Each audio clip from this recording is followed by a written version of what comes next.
Wancaan addunyaa marsaa nuusa xumuraa har'a yoo eegalu halkan sa'aatii 5 eegaluudhaan Boostanitti Firaansi Morookoo waliin taphatti. Wancaa addunyaa bara dorgommii 2022 biyyoonni lamaan walakkaa xumuraatiin walitti dhufuun Firaansi goolii 2-0dhaan Morookoo injifachuun walakkaa xumuraaf ga'uun ni yaadatama. Tapharraa dura yaada kan kennan leenjisaa Morookoodhaa Muhammad Haybiin Ismaa'il Saayibaariin sababa miidhamaan tapha kanaaf akka hin qaqqabne kaasuun isaan ala taphattoonni hundi ga'umsa gaarii irra jiraachuu dubbatan. Ismaa'il Saayibaariin wancaa addunyaa irraa osoo jiru PSV Eindhoven gadhiisuudhaan Euro miliyoona 50 waliigaltee waggaa 5 Bayern Munich mallatteessuun ni yaadatama. Wancaa addunyaa 2026tiin taphoota ramaddii hunda irratti goolii kan galche Ismaa'il Saayibaariin marsaa mo'atanii darbuu biyyoota 32 hirmaachisu peenaalitii xumuraa Neezerlaand irratti galcheen yaadatama. Tapha Morookoon goolii 3-0dhaan Kanaadaa injifattee irratti Ismaa'il Saayibaariin sababa miidhamaa naashaatiin jijjiirame yoo ba'u bakka isaa kan seene Soofiyaan Rahim goolii sadaffaa galchuun ni yaadatama.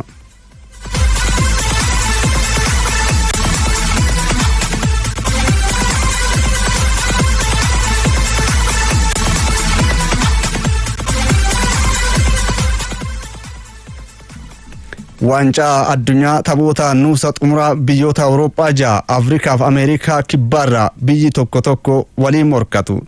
Marsaan nuusa xumuraatiin taateman eegaman irratti xiinxalaa BBC Sport baase Dassaalenyi Sirnaatu qindeesse.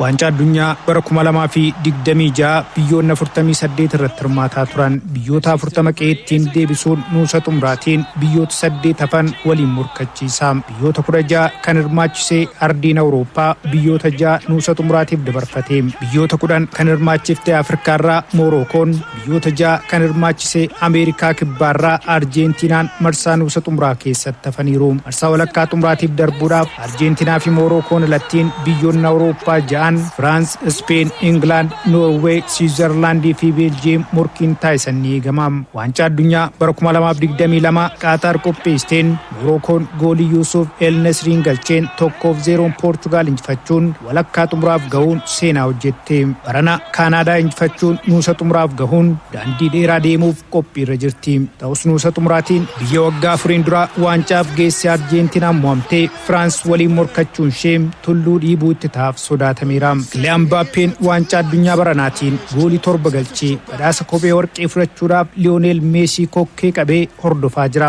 Waliigalaan wancaa addunyaan goolii 19 galchuun goolii 21 dursaa kan jiru Lionel Messi dhaqqabuuf hordofaas jira. Gareen biyyaalessaa France wancaa addunyaa kanaan taphoota hundaa injifattee dabartus gareewwan Afrikaa itti ulfaatu jedha BBC'n. Jaarraa kana keessa France taphoota wancaa addunyaa 6 mo'amte keessaa 3 biyyoota Afrikaatiin mo'amte. Bara 2002 Senegaaliin 2010 Afrikaa kibbaan 2022 immoo Tuuniziyaadhaan mo'amteetti. Nuusa xumuraan France waliin kan taphattu Morookoon kana galaa godhattee dirree seentiif eegamti. Biyyattiin taphoota 34 darban osoo hin mo'amin deemuun ishee xiinsammuu ishee ni dabala jedhamus wanti ishee yaaddessu garuu Morookoon Firaansiin injifattee beekuu dhabuu isheeti. Taphoota 12 waliin taphatan keessaa France 11 yoo injifattu yeroo 7 walitti aansitee Morookoo mooteetti. Wancaa addunyaa nuusa xumuraatiin gareewwan sarara fuulduraa fi ittisa cimaa qaban Beeljeemii fi Speen morkii walitti fidee jaallattoota kubbaa miilaa hawwateera. Beeljeem wancaa addunyaa kanaan goolii 13 galchuun goolii 14 kan galchan Arjentiinaa fi Firaansitti aantee biyya goolii yandoo roobsiteedha. Dorgommichaan goolii 3 kan galche Roomeeloo Lukaakuun taphataa kennaa jijjiiramee seenuudhaan qabxii jijjiiruu qabuudha. Goolii 3 giddu galeessaan daqiiqaa 67ffaan booda galchee. Taphataan Arsenaal Leandro Trossard goolii 2 galchee 2 mijeesseen imala biyyattii miidhagseera. Speen wancaa addunyaa kanaan biyya gooliin tokkollee irratti hin galle. Waliigalaan goolii 9 morkattoota ishee irratti galchiteetti. Luis Di La Fontaine jalattiin taphoota mo'atanii darbuu wancaa addunyaa fi Awurooppaa irratti hirmaatte hundaa marsaattaa nutti hin ceeteetti. Shaampiyooniin Awurooppaa Speen erga bara 2010 Afrikaa kibbaattiin goolii Andree Shinestaan galcheen wancaa fudhattee as nuusa xumuraatiif barana geesse. Biyyattiin Beeljeem waliin dhiyeenya taphoota 11 taphatte keessaa 9 injifattee 2 qixa bahuun harka laatteen beektu. Beeljeem waggaa 40 dura waancaa addunyaa Meeksikoon qopheessteen nuusa xumuraan Ispeen erga peenaalitiin injifatteen booda seenaa haaraa galmeessuuf eegamti. Waancaa addunyaa taphoota nuusa xumuraatiin morkiin Ingilaandiif Noorweey caalaa ga'umsi Haarii Keenii fi Eerling Haalaand mul'isan gurra horateera. Maashinni goolii Noorweey Eerling Haalaand taphoota 4 goolii 7 galcheera. Shaampiyoonii addunyaa yeroo 5 Biraazil irrattiin goolii 2 galchuun dorgommicha keessaas gaggeesseera. Taphoota intarnaashinaala 54 goolii 62 biyya isaaf galcheera. Daqiiqaa 71 keessattiin goolii 1 miilli isaanii oomisha. Biyya isaatiif taphoota 14 darbaniin walitti fufiinsaan gooliiwwan 27 galchee. Goolii tokkoon Haalaandiin kan caalamu dursaan taphattoota Ingilaand Haarii Keen barana kilabaa fi biyya isaatiif goolii 73 galchuun yeroo dinqii dabarsee. Waancaa addunyaatiin biyya isaatiif goolii 14 galchuun rikeerdis qabateera. Ingilaand waancaa addunyaa yeroo 11 nuusa xumuraatiif gahuun Biraazilii fi Jarman qofaan caalamti. Ta'us yeroo 3 qofaa marsaatti taanuuf geesse. Waancaa addunyaa afuraffaa irrattiin kan hirmaatte Noorweey yeroo jalqabaatiif marsaa kanaaf geesse. Taphoota nuusa xumuraa birootiin Keep Verdee fi Ijiptiin daqiiqaa xumuraa irratti injifachuun as kan geesse Arjeentinaan Switzerland waliin ni morkatti. Liyoonel Meesiin goolii 8 galchuun biyya isaa gateettii isaattiin baatee fuulduratti deemaa jira. Lakkoofsota irratti hundaa'uudhaan kan tilmaamu Optaan Firaans harka 27.62 shaampiyoonii ta'uudhaaf carraa qabdi yoo jedhu Ispeen, Ingilaandii fi Arjeentinaan walakkaa xumuraatiif ni ga'u jedhee tilmaameera.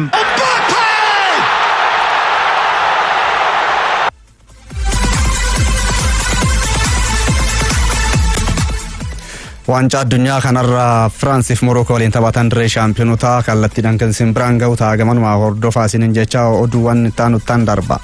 Meeksikoon waancaa addunyaan ala erga taateen booda Raafeel Maarkeezin leenjisaa garichaa gochuun qacarte. Taphataan isaa ittisaa duraanii Baarseloonaa fi garee biyyaalessa Meeksikoo Raafeel Maarkeezi Javier Aguirre bakka bu'uudhaan qacarame. Qopheessituu waancaa addunyaa keessaa tokko kan taate Meeksikoon asitti marsaa mo'atanii darbuu biyyoota 16tiin Ingilaandin goolii 3-2 mo'amuudhaan dorgommichaan ala taate.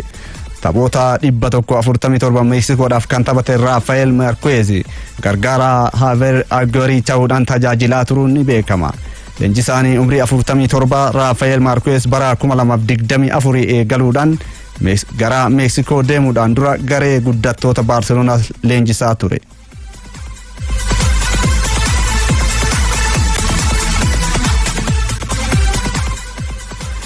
Leenjisaan garee biyyaalessa Poorchugaal Rooberto Maartiines hojii irraa geggeeffaman.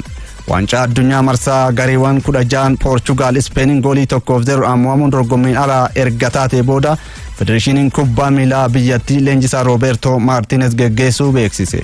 Amajjii bara 2023 irraa eegaluun garee biyyaalessa Poorchugaal leenjisaa kan ture. Leenjisaan lammii Ispeen Rooberto Maartiines garee cimaa kanaan milkaa'uu hin dandeenye. Waancaa Awurooppaatiin bara 2024 nuusa xumuraaf yoo geggeeffaman milkiin garichaa waancaa Neeshin Liigii bara 2025 milkeeffatanidha. Waancaa Awurooppaa fi waancaa addunyaatiin CR7 jalqabarraa hiriirsisuun komii irratti kaaseera. Gama biraatiin Zelatko Daalicha moggaa 9 booda garee biyyaalessa Kirooshiyaa waliin gargar ba'an. Leenjisaanii ganna 59 Zelatko Daalichi bara 2017 leenjisaa Kirooshiyaa yoo ta'uun qacaraman waancaa addunyaa 2018 xumuraaf geessisuun bara 2022 sadarkaa sadaffaan akka xumuru gargaaruun yeroo milkii dabarse. Waancaa addunyaa 2026 marsaa gareewwan 32 hirmaachisuun Kirooshaan Poorchugaaliin goolii Goncalo Ramos daqiiqaa 94 irratti galcheen mo'amuudhaan dorgommii alaa yoo taatu tapha jalqabaanis Ingilaandiin goolii 4-2 mo'amuun eegaluun ni beekama. Lukaas Modric umrii 40 tapha xumuraa biyyaaf yoo taphatu gareen biyyaalessa Kirooshiyaadhaa dhaloota haaraa fi leenjisaa xiinsammuu injifannoo qabu akka barbaaddu gabaafame.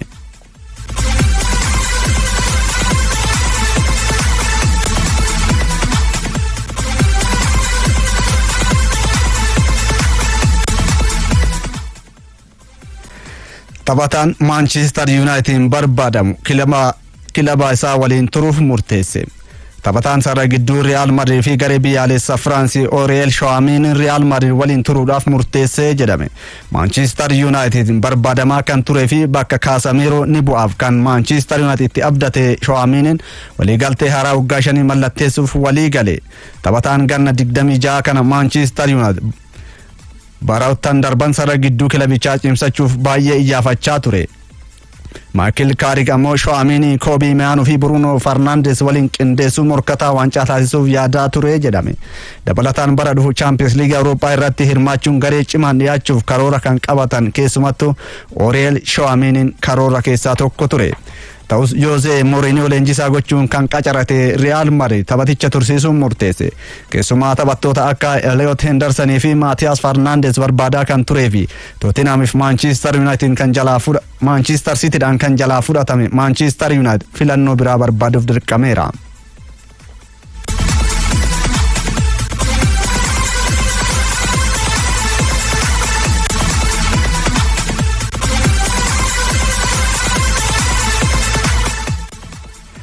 Bruno Guimaraes Newcastle gadi dhiisuuf gaafate. Arsenalin barbaadamaa kan jiru taphataan sarara gidduu lammii Brazil Bruno Guimaraes Newcastle akka isa gadi dhiisu gaafate. Bara 2022 Olympic Lyon irraa Newcastle kan mallatteesse Bruno Guimaraes bara kana Champions Premier League England Arsenalin barbaadamaa jira. Arsenal Sandro Tonali paundi miliyoona 92.5 Tottenham itti makamee fi Bruno Guimaraes filannoo jalqabaa barbaadaa jira.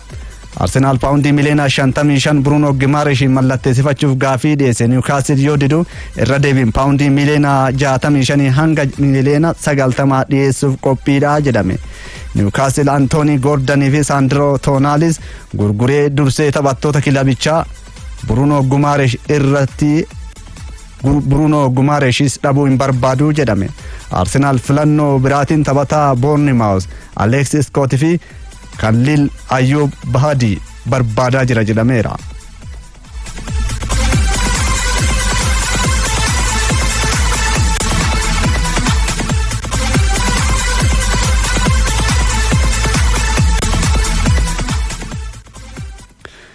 Oduma Manchester United walqabatuun Manchester United Chelsea irraa Andre Santos mallatteessifachuuf walii gale.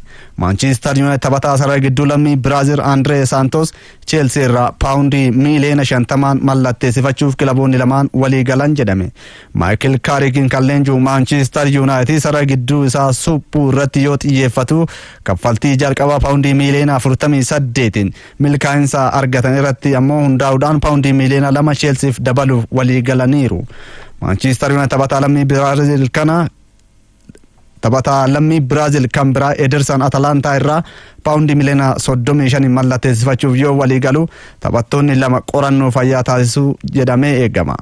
Gareen Michael Carrick qophii ganna bara dorgommii 2026-27 kamisa dhufu har'a eegaluuf karoorsuusaa taphattoonni kunneen lamaan miseensota garichaa ta'uun akka eegalaniif kaayyeeffateera. Taphattoonni sarara gidduu kilabichaa lammiin Brazil Casemiroon waliigaltee isaa xumuruun kilabicha yoo gadi lakkisu Manuel Ugarte ammoo akka gurguruu barbaadama. Filannoo Manchester jalqabaa West Ham irraa Matthias Fernandes mallatteessifachuuf ta'us Fernandes gara Tottenham imaleera. Filannoon biraa Manchester United Elliot Henderson yoo ta'u Nottingham Forest paundi miliyoona 100 fi miliyoona 16 Manchester Citytti gurguruu ni beekama.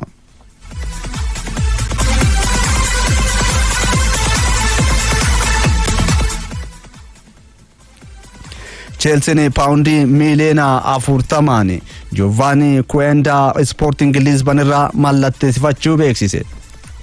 Leenjisaa haaraa Xavi Alonso kan qacare Chelsea torbee darbe Marco Balestera yoo mallatteessifatu Giovanni Quenda ammoo taphataa lammaffaa gara London dhufe ta'eera.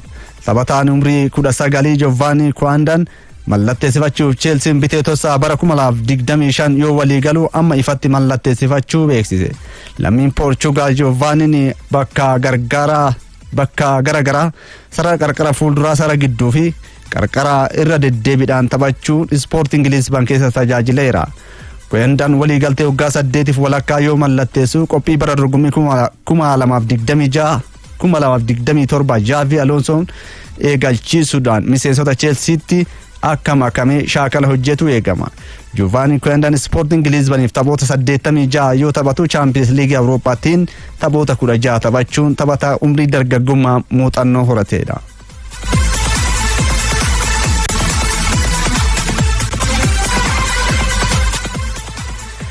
Fenerbahce ammoo Olympic Marseille irraa Mason Greenwood mallatteessifachuu barbaada. Taphataan duraanii Manchester United umrii 24 Mason Greenwood mallatteessifachuu kilabni Italy Roma fi kan Turkii Fenerbahceedhaan barbaadamaa jira. Pirezidaantiin Fenerbahceedhaa ta'uun irra deebiin kan qacarama Aziz Yadrimi Mason Greenwood gara kilaba isaanii fidanii fedhii olaanaa akka qaban agarsiisaniiru. Fenerbahceen euro miliyoona 45 Mason Greenwood Olympic Marseille irraa mallatteessifachuu danda'aadhaafis eegama. Adoolessa bara 2024 paawundii miliyoona 26.6 Manchester United irraa Olympic Marseille kan makame Greenwood taphoota 76 goolii 48 galcheera. Greenwood Marseillein dursee ergisaan kilaba Spain Hetafe keessatti yeroo milkii dabarsuu ni beekama.